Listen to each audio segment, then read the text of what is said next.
Welcome along, everyone. Welcome along to this QDC Thought Leadership event with myself and Dr. Paul Bilokon, who I'll just quickly introduce Paul. Actually, he's a quant of the year. He's an extraordinary one of the most well-known quants in the world.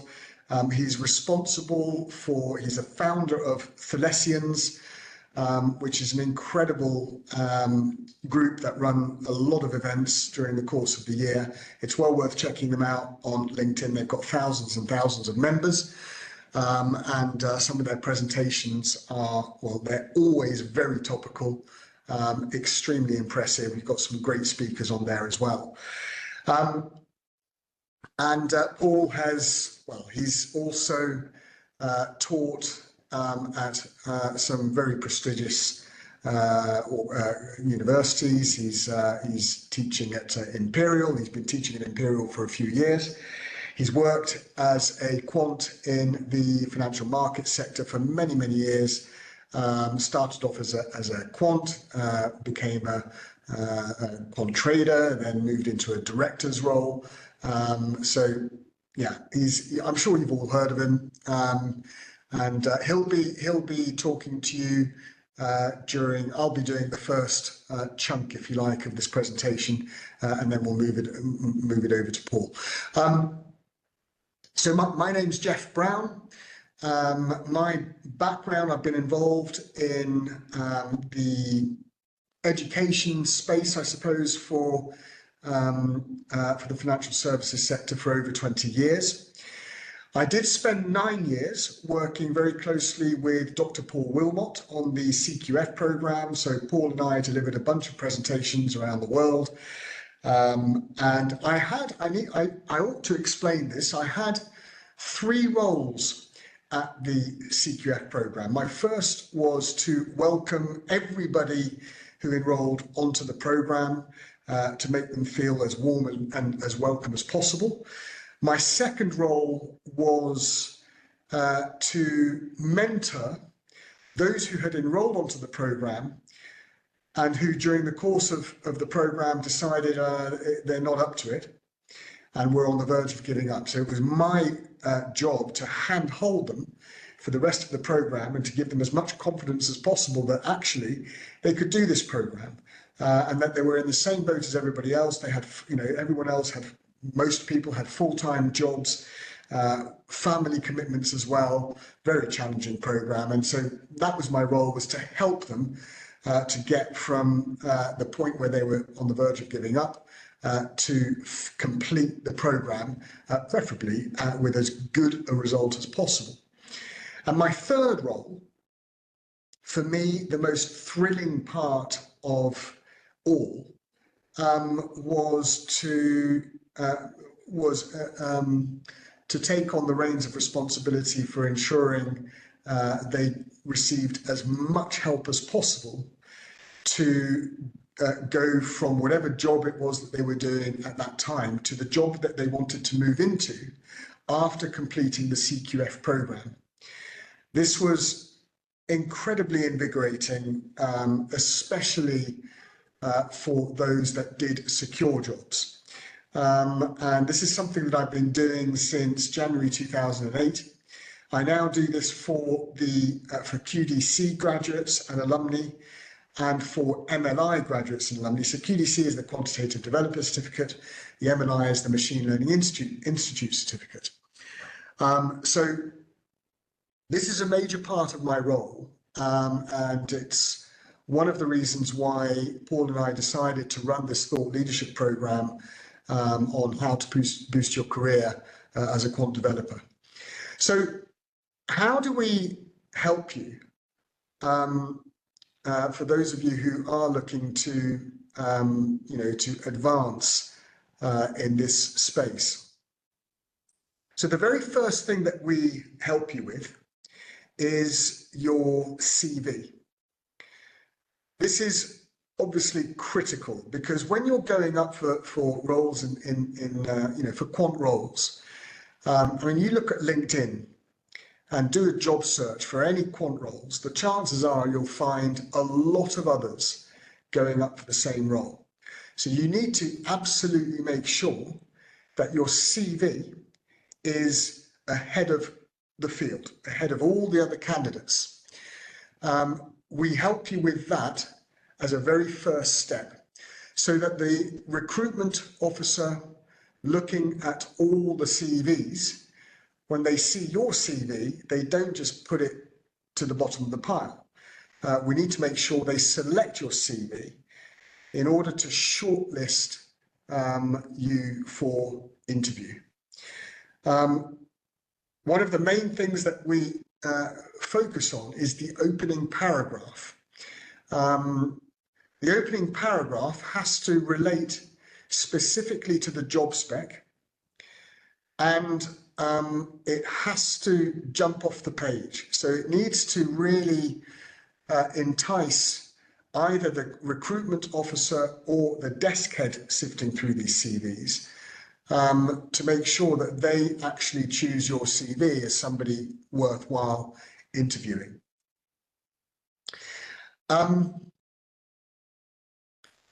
The other thing that obviously we help you with is how to format your CV. That's extremely important. And the other thing is you need to rejig your CV for every job application that you go for.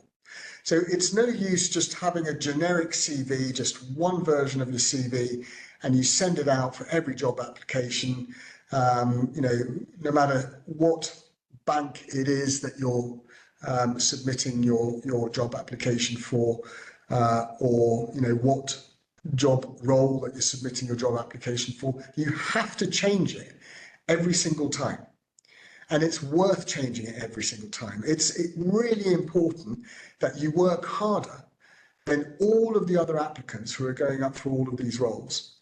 So you need to change your CV for every job application you're going for. That is an absolute must. And the opening paragraph needs to change as well. The other thing that we can help you with is for all the job applications where on the job spec you have the name of the contact that is going to be sifting through all of these CVs. For those of you who, for example, decide to do one of our programs and then starts going on a job search, it is worth getting in touch with us when you know the name of the person who's going to be reading through these CVs, because we may well have their contact details, whether it's a recruitment person or whether it's a desk head. And the reason why we may have their contact details is because there are a couple of subscription services that enable us to get the mobile numbers of the important people within the quant world.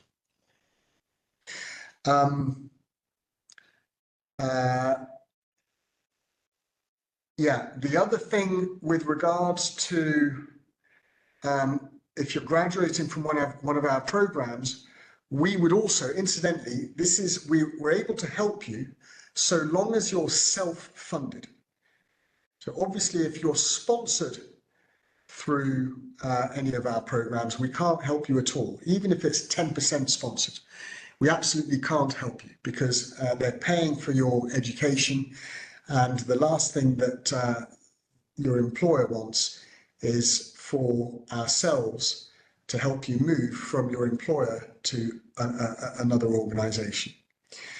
So what we're able to do for anybody who is self-funded through these programs is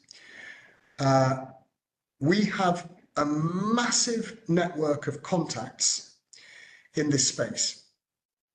Not only do I have an enormous network of contacts, literally globally, because the contacts that I made through the CQF program, the relationships that I developed were very, very warm indeed through the 3 roles that I was doing during the 9 years that I was there. And I've kept in touch with them ever since as well, because I've been involved in recruitment in this space all the time. So my network of contacts is huge. So my team, my recruitment team, the employment service here is able to help you extensively. The other thing is that we work for WBS Training. And WBS Training had been a conference company for well over 20 years. So their contacts are massive. And you know, you'll be able to see from the quant conferences that we run that the speakers at these conferences are, you know, quants of the year. They are very famous authors, very famous academics, market practitioners. They work at all the, you know, big tech organizations and social media firms, you know, Google, Microsoft, and so on. So the contacts that we have in this space are absolutely vast. I don't think there's an organization that has a bigger net of contacts than we have. So we leverage those contacts in order to help you know, graduates of the M&I and QDC programs to get the jobs that they want to get. So what we do from our end is after first making sure that your CV is absolutely up to scratch, we then send your CV to contacts that are that relate to the role that you want to move into.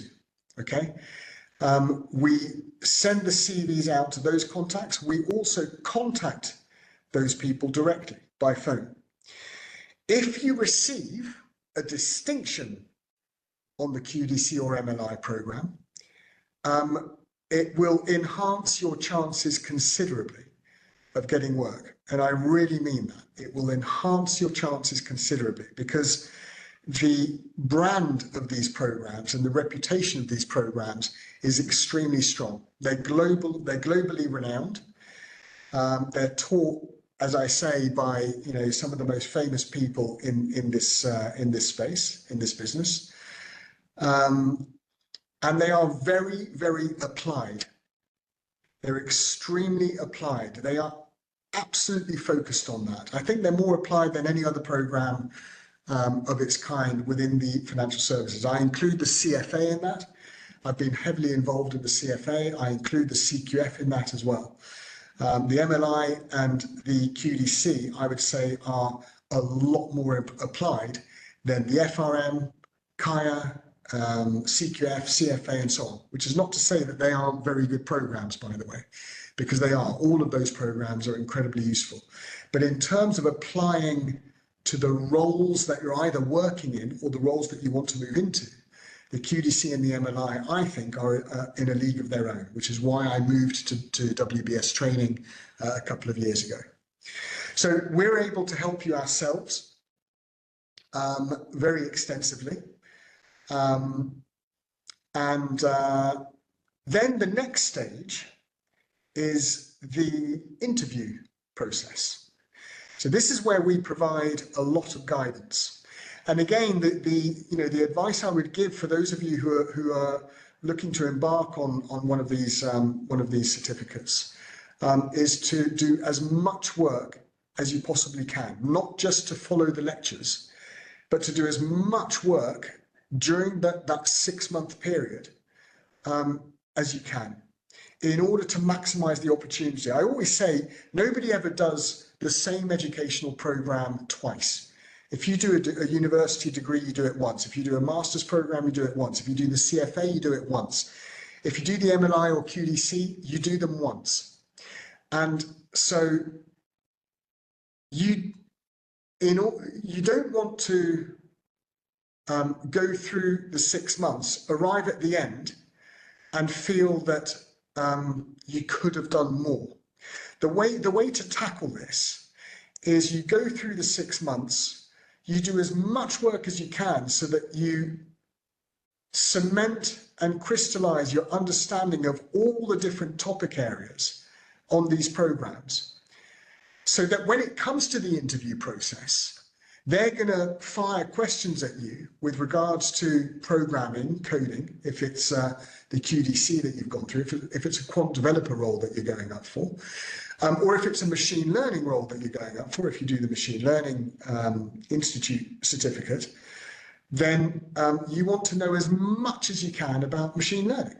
And the Machine Learning Institute certificate covers every aspect of machine learning that it can possibly cover. Quantum computing, GPT, the lot. I mean, you look at the syllabus, it covers everything. So you want to graduate from these programs with the most applied knowledge and skill set that you can possibly have, so that when it comes to the interviews, you're ready. Right? And the questions that they throw at you, you'll be able to answer, hopefully with clarity and with expertise in terms of the knowledge and skills that you've acquired. But again, when it comes to interviews, if you're up against 3 or 4 other candidates, how do you get ahead of the field? How do you ensure that you are above your competitors for this role? You do as much reading and research as you possibly can. And by that, I don't just mean reading about the organization that you're up for, but the job spec describes. Okay, so you don't just, you're only going to be given the job spec. Right? And the recruiter, if they talk to you, which they should, if you're up for an interview, they should talk to you to give you a little bit more information about the role. You need to find out how this role fits into the department as a whole, what the role's function, what your function is going to be within the department, on that desk, and also what the department's function is within the organization as a whole. Okay, and there's ways of finding out about this, which I'll talk about in a second. How does the department, what's the department's function within the organization, and what are the organization's strategies, main strategies? It's very easy to find out from their website. What are their objectives to meet those strategies? Because if you know about that, you can bring that up in the interview. And the candidates don't necessarily find out about that, but it's absolutely critical to find out about that. You also read as much as you can about their competitors. What are their competitors doing in this space? You know, if you're going up for a role as a quant developer at Morgan Stanley, what's JP Morgan's quant division doing different from Morgan Stanley? What are they doing that is more advantageous to Morgan Stanley? What are the biggest challenges that Morgan Stanley have come up against in the last 6 to 12 months? What are the latest news stories relating to the quant division? What are the challenges that that front office quants have been facing in the last 6 months? And how does it relate to the market trends in general in the banking sector, or in the insurance sector, or in the buy-side sector, whether it's asset management firms, whether it's hedge funds? So you need to do more reading and more research than the other 2 or 3 or 4 people going up for the same role. Now, the other thing that you need to do, and this is, I think this will certainly put you at a massive advantage. And this is something that,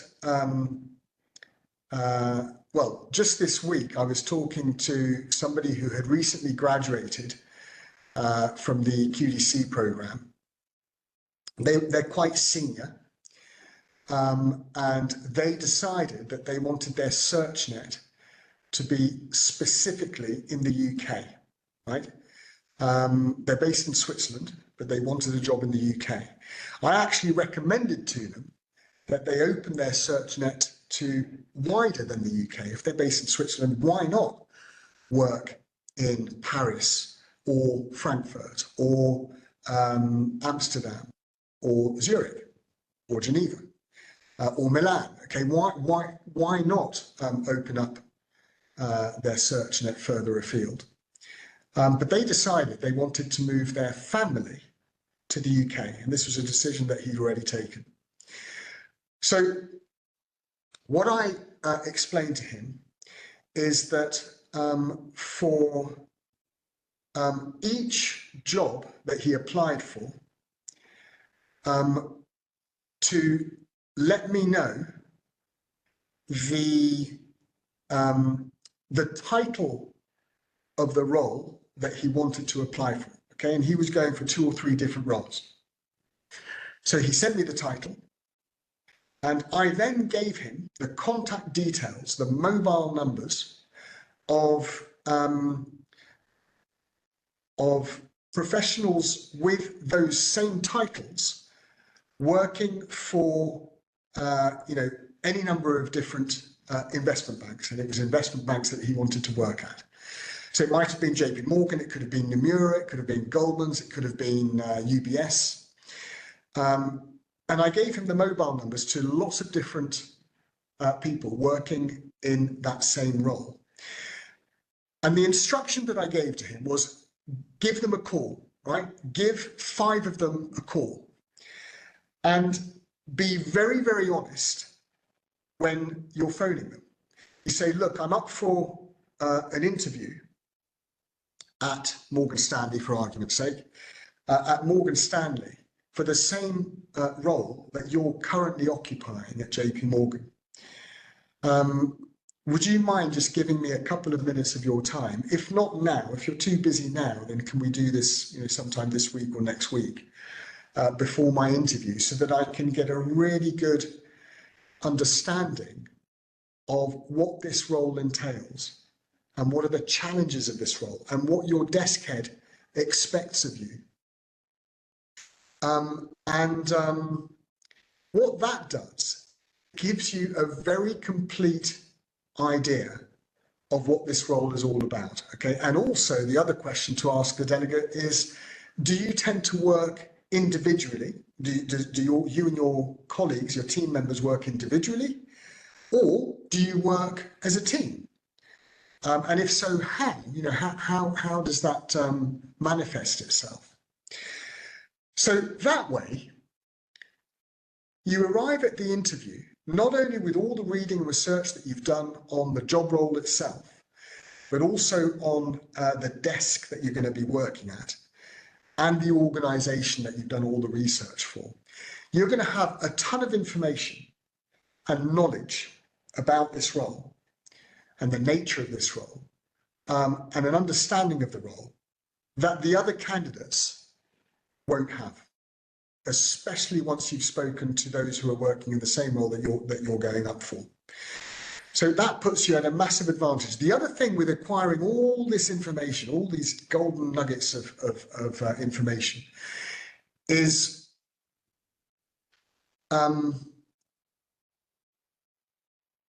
it enables you to be spontaneous at the interview, because once you've got all this information, just enjoy the interview, let it all go and enjoy the interview.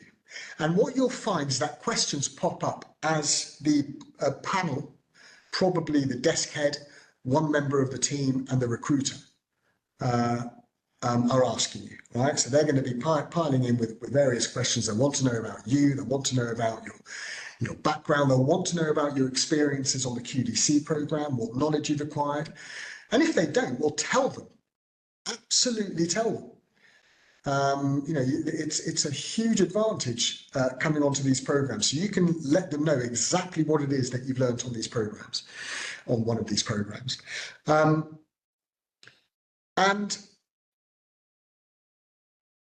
the ultimate would be if you're able to provide them with a piece of advice that they hadn't thought about. With all this information and all the knowledge that you've acquired, and the practical skills that you now have, if you can come back to them with something that could be really helpful to their department, that should seal the deal. That should seal the deal. And don't worry if you can't, but if you can, it's just an added advantage. So the other thing that we would give you is mobile numbers to desk heads of departments within which there are delegates who are working with the same title of the job application that you're going for. Okay, you call up the desk heads, and they usually would not have reached their position of authority, if you like, their managerial or directorial position, without having helped people along the way. Normally, that's what you have to do. You need to help people on the ladder that you're climbing up the quant ladder, if you like. And the more you help people, the higher the chances that you actually get managerial positions. Because managers, if they're any good, they're going to be able to, they actually realize the value of helping their team members. Obviously, it goes without saying. Some don't, but I would say more often than not, managers do. They are helpful. So when you call the managers and you say to them, I'm really sorry to disturb you, I've got an interview coming up for a role as a quant developer, and I wanted to find out from you, if you don't mind giving me a couple of minutes of your time. It's always more than a couple of minutes that they end up giving you, by the way. But ask just for a couple of minutes. If I could borrow a couple of minutes of your time, just to find out what your expectations are of somebody working as a quant developer within your team, and what makes the best quant developer in your team. That way you find out, what exactly do I need to do to become the best quant developer that I possibly can? And for the interview, well, if you know how to be a really good quant developer, then you can say that during the interview process as well. Now, with all of these phone calls, right? Anyone who says no, that's fine, because there are literally thousands of others, right? Not only quant developers out there, but desk heads out there. There are thousands. So don't worry about being rejected. If they say, sorry, no, I'm too busy, right? Even if they slam the phone down on you, that's fine. You move on to the next one. And what you'll find is when you are able to, and I guarantee you will be able to speak to some of these guys, and when you are able to speak to them, they love talking about their jobs.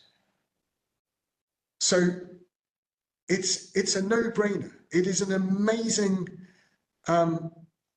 strategy, if you like. When during your whole job search, it's an amazing thing to do, and you'll discover, you'll learn new things about the role of quant developer, and you'll learn different opinions and different perspectives to the role of quant developer, and you can use those not only for the job interviews themselves, but when it comes to actually doing the jobs, well, these things will be extremely useful. So it's well worth doing. You need just to be as proactive as you possibly can. You need to be ahead of the other candidates, and this is really the way to do it. So this is the kind of guidance that we provide to you, and it's the kind of help that we provide to you, which should stand you in really good stead. So I hope that gives you an idea of what we do to help you. I'll hand you over to Paul now. And you've all got my email address. So if you do have any questions, I'll just put my email in the chat as well, actually. Hold on one second.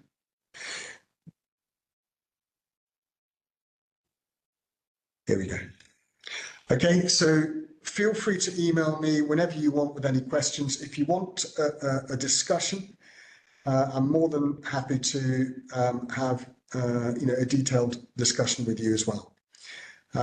Okay, Paul, I'll hand over to you now. Just give me a second. I'm trying to switch to another Wi-Fi. Just literally 1 second. I'm getting Sure. some. Yeah, no problem at all. Just 1 second. If anybody has any questions that they want to post in the chat, then fire away.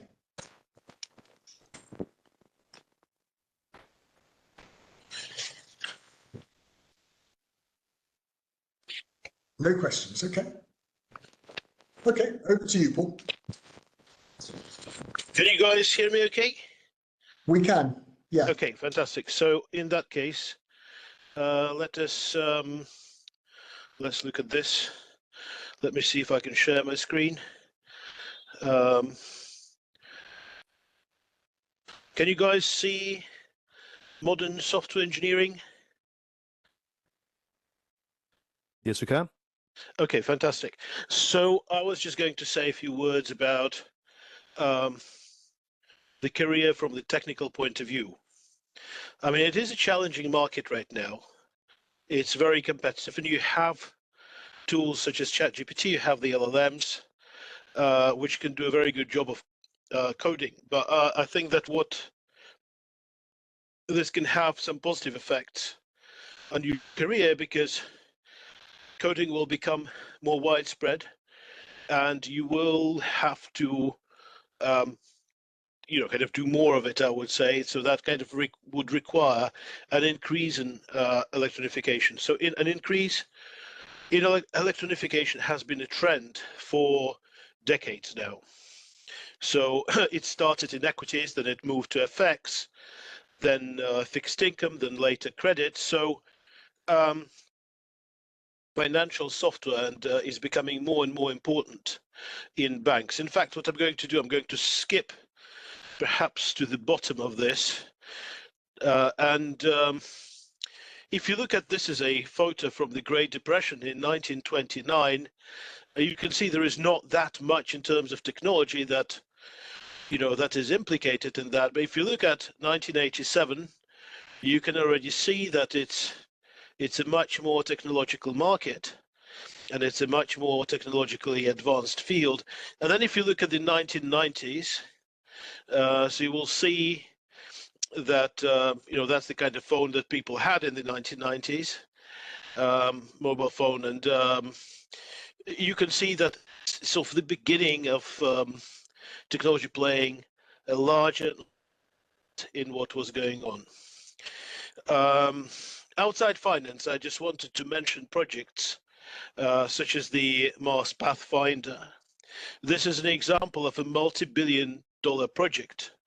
Well, especially when you convert to modern exchange rate, and that project was nearly derailed by technology going wrong. So if you look at the feedback, even when you think you've tested everything that you can possibly imagine, you are wrong, according to Glenn Reeves, Pathfinder software team leader. So this project suffered from the priority inversion problem, but that problem was resolved eventually, and the Pathfinder, the Sojourner, did collect quite a lot of very, very useful information from Mars, and you can see the Mars panorama in this photo. It's actually very interesting to look at what did go wrong from the point of view of software engineering, especially since it's the very same kind of software engineering that you encounter in high-frequency trading, which is one of the domains which is of great importance today, right? That's one of the area where I know a lot of my students want to work. But let's go back to finance. Software engineering, when it's not done right, can result in significant losses. So you must have heard of the so-called nightmare that took place in 2012. And that's when Knight Capital Group took a pre-tax loss of, I'm sorry, of 450 million in just one day. Yeah, and that was indeed a very embarrassing situation for Knight Capital, but they were bailed out. So I mean, I'm talking about stories which are interesting. You can read up on this. You can read up on the role that technology plays in these markets in finance. You can perhaps look at the story of Contopian that sort of disintegrated, but then was put back together, and you can probably look at their approach to software, how they approach software engineering, how they embraced open source, how they create all these projects such as Zipline and Alpha Lens and Bifolia, which are in use to this day, but then how they started to regroup. I think that would be very, very interesting. So how do you get ahead of the curve? By adopting new technology intelligently and doing your very best not to lose your agency to technology, which is easier said than done. Right, so there are a few books that I would recommend you to read if you really want to understand software engineering, if you really want to understand software development, but also quantitative development. These are the classics that I always have on my bookshelf. And at the end, you also have the my SSRN page, where you can find some of the articles, especially on the technology of high frequency trading, not just the derivatives pricing, but some of such aspects that may be of interest to you. It's a very interesting time.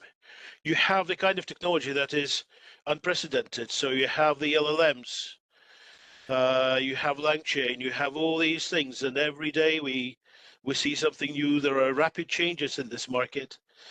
So I would say that you can make an outstanding career if you position yourself properly in these difficult and challenging times. So quantitative development and software engineering, financial software engineering, can hopefully provide the kind of income that can carry you through these times of change, can carry you through the difficult times, and perhaps even make a globally impactful career out of it. Do you guys have any questions? What I'm saying, does it appeal to you? Do you find it interesting? What do you guys think? What do you guys think?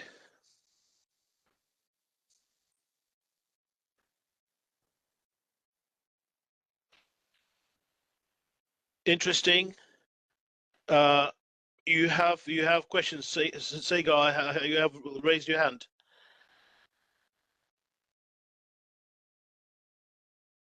You guys have raised your hands. Just unmute yourselves. Let me just make sure that you.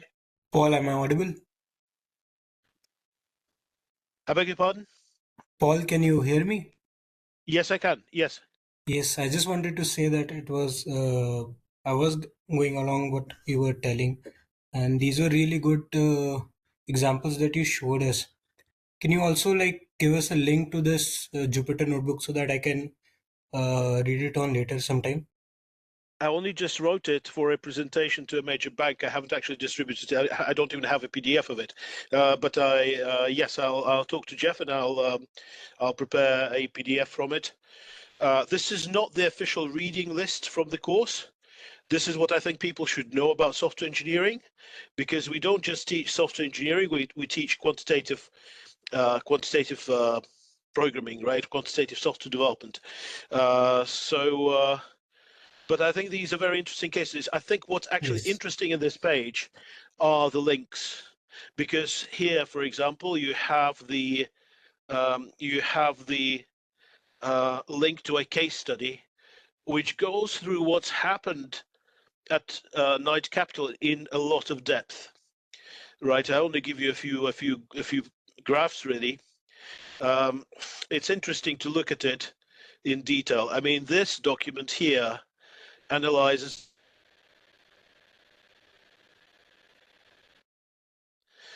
I think it would be very interesting. Let me just tell you a few things which I kind of very quickly skipped. I mean, you are now at a time of a revolution, technological revolution. It's very similar to what Emmanuel Derman was describing in his book Reflections, My Life as a Quant, Reflections on Physics and Finance. he was basically saying that, let me go here perhaps, but at AT&T in 1980, the whole firm was embracing C, the simultaneously graceful and yet practical language. And he compares programming to poetry. And he then says, the revolution's credo demanded that programs be humanly comprehensible text of information. This had not always been the case because programs had to be stored in expensive and limited computer memory.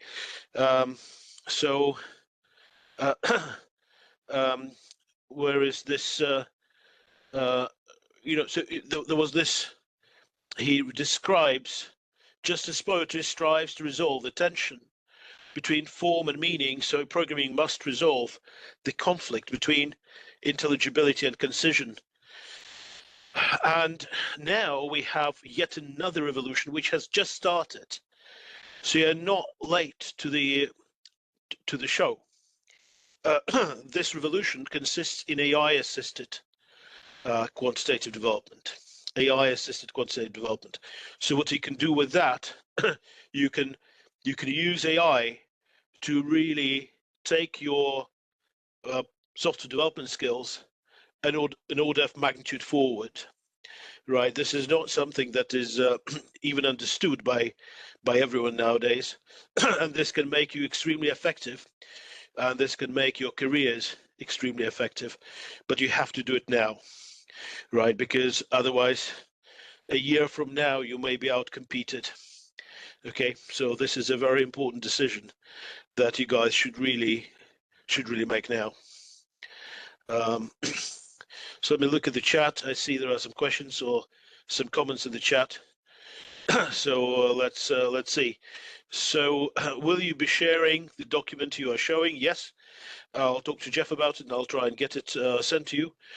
Please share the PDF. Yeah, I should be able to. And interesting. Thank you very much. Very good one there. Thank you very much. Hi, how many projects should we undertake focusing on software architecture or deep algorithms to stay ahead of the curve? Well, I mean, it's not just the quantity of the projects, it's the quality of the projects, right? It's the kind of the depth and the relevance, right? So it's a very rapidly changing landscape, but I don't know if you just build like an optimal alpha generator, which people are not even sure exists, using modern machine learning, deep learning, and so on. That would be a massive, if you kind of take steps in that direction. So recently, my students have published some major breakthroughs in modern portfolio theory, building on the work by Markowitz, and making it much more efficient. So those are kind of really high impact projects that you can take part in. To stay ahead of the curve and remain competitive with emerging HFT developers. Yeah, well, HFT, I wouldn't say necessarily is that much about deep learning. These strategies tend to be mathematically very simple. It's all about infrastructure. These guys spend hundreds of millions on network infrastructure. It's how you embrace network infrastructure. Can you write really efficient C++ code? There are papers in my SSRN page that address that dimension. I think you might be interested in looking at them. So that, I think, deals with all the questions in the chat. And if there are no further questions, then Geoff, over to you. There is a question, sorry. Hi Paul, insightful talk, thanks. You stressed over the AI-assisted quant development. Can you shed some light over it? Well, I'm doing it all the time, right? So, I mean, there are tasks that have you tried the Git Copilot, for example? It's wonderful. I mean, some of the things it can do are amazing. So it's perhaps, as the first step, is using these copilots and perhaps getting some as well will help from this software. Okay, that's something that you can start doing today. And yeah, I don't think there are any further questions. So over to you, Geoff. Thank you very much.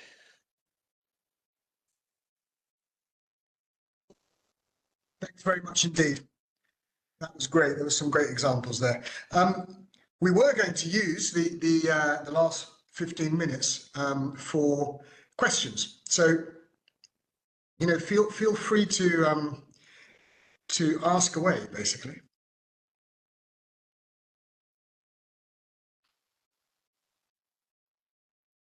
And if any questions pop up in the coming, you know, days and weeks, then again, you know, feel free to ask me questions in the coming days and weeks.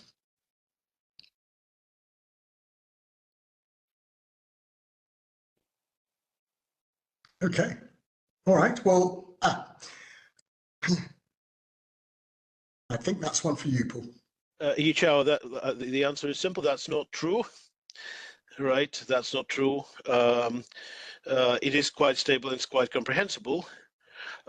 Just give it a try, right? But it's not error-proof, so you need to kind of pay attention to it. It does hallucinate now and then, things like that.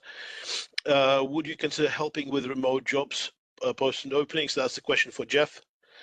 Yep. So yes, we would. Again, the one prerequisite is that you're self-funded through one of our programs, and then we'll help you, you know, as comprehensively as we possibly can. Thank you. thank you.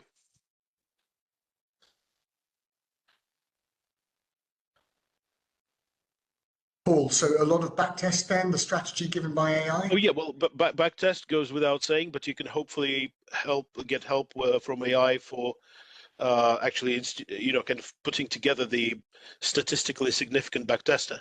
It's very easy to backtest things incorrectly. It requires a lot of statistical expertise as well as software engineering expertise. So with that, I think you can get help so that you can find signals that are not overfit.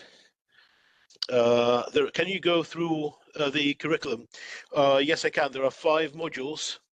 The first module is on general programming in Python. That's delivered by Saeed Amin. The second one is on KDB. That's delivered by me. This is probably one of the most useful things you can do in finance, learn KDB and establish sort of a competitive advantage. The next 2 modules are on C++ and algorithms in C++. Again, these are the 3 most useful programming languages. You will get elements of AI throughout. And then after that, the 5th module is an electronic trading, especially high frequency trading, right? This is a very brief overview of the curriculum. There are these 5 modules, and I think that they are really, really interesting. And you guys can, it gets you to the point where you have enough coding expertise to understand financial systems, including high-frequency trading systems. I'm not saying that you will outcompete the CTOs of Citadel and, you know, but by the end of the program, in terms of your kind of technology skills, but you'll make a step in that direction.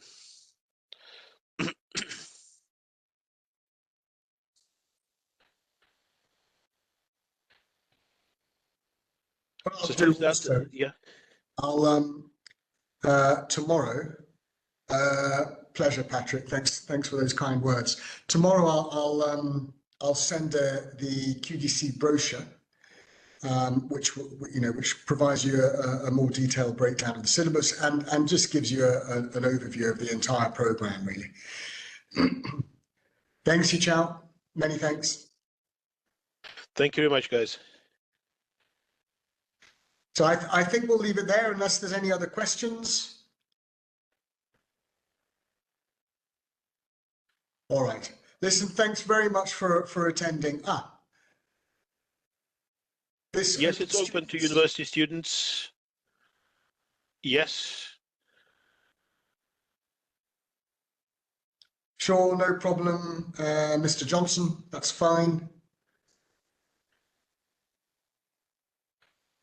All right. Thanks to you all. Thanks a lot for attending. I hope it's been useful and informative. Have a good evening. Any further questions, feel free to send me an email. All the best. Thank you. All the best. Bye-bye.